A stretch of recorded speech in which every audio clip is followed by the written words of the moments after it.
Lesi isigameko sakamumva kweyiningi kusukela ngonyaka u2017 lomndeni wakwaNgcobo onenkampani yokwakha namatekisi ulokhu uhlaselwe njalo.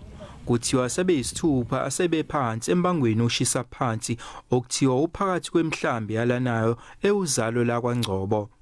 Sekushiswe izimoto eziyishumi-nane.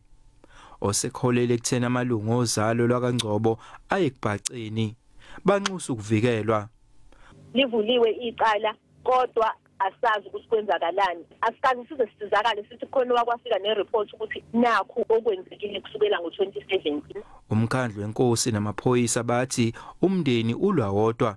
There are indications that these are attacks and counter-attacks and that the victims may know the perpetrators.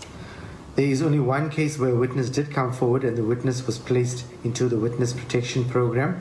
A suspect was arrested, however the case was declined at the High Court.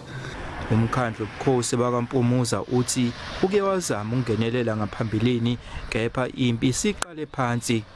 Ukungenelela kwethu kube nomphumela ngoba kwaba khona ukuthula. Umkhandlu ke wenkosi useyinhlelweni zokuthi uma kudlula le COVID-19 bese sibiza umhlangano. Lo mndeni wakaNgcobo uzobizelwe emkhandlweni wenkosi emzamweni ukuthi ikhumelane umlotha. Eyindabeni ze SABC nginguvusi Khumalo eThekwini.